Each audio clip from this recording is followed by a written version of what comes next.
We're talking on this week's podcast with Chad Paalman, Managing Partner with NuWave Technology Partners. Chad, welcome to the program. Thank you, Mike.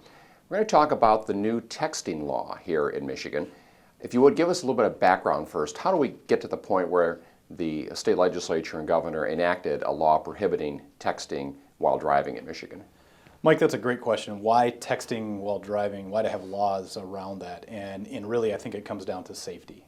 Anybody that has been in a vehicle either texting themselves, which nobody will probably admit, or riding with somebody who is texting has probably had those oh my goodness experiences where they're either creeping up on somebody too fast or departing a lane into the ditch or into a guardrail.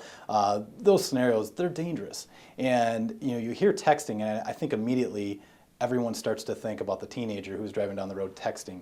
Texting is more than that. Texting is driving down the road, checking your BlackBerry for email, calendaring, etc. Anything you're doing that is distracting you from driving is really texting. Matter of fact, I had this conversation this morning with someone about whether entering digits to dial on your telephone was texting, and I said that's going to be left to interpretation, I believe. But really, to answer your question, it really comes down to safety. So what is your sense of how this new law is going to be enforced? That is a great question, how this new law is going to be enforced. I really wonder myself. I think it has made it top of mind for everybody, and any person who wants to be a law-abiding citizen is going to have to err on the side of abiding the law versus maybe being efficient with their time management from a professional standpoint. So, that's a great question. Is the law enforcement going to see somebody driving down the road and have to determine if they're making a phone call or if they're texting or sending an email? And like I said, it's going to be up for interpretation, in my opinion. A lot of small business owners are road warriors, and they're conducting their business over their cell phones while they're on the road in some fashion, hands-free or whatever. Is there a way to comply with the new law but still use those hours on the road in your car in a productive manner?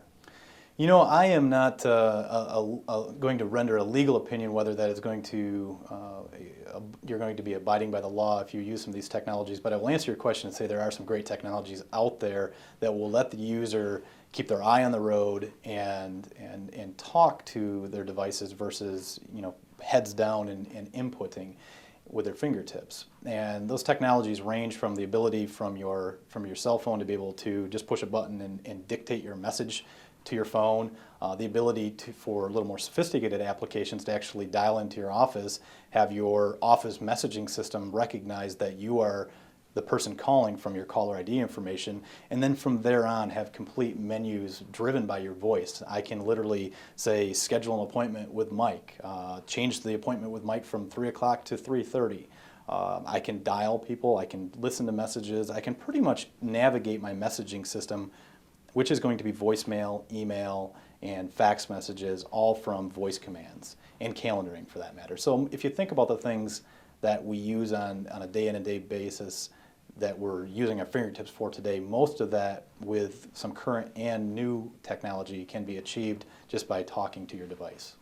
And if you want to be in full compliance with the law and ultimately as safe as you can possibly be while traveling, I guess the best thing to do is if you do need to conduct some wireless business, pull off at a rest area, restaurant, maybe consolidate a bunch of tasks at once and take 10 or 15 minutes and get it all done when the car is not running. Absolutely. And to your point, I actually have noticed in the last couple of weeks since the law has gone into effect, more and more people pulling over. And I don't know if I'm just more conscious of it or that I am seeing it happen.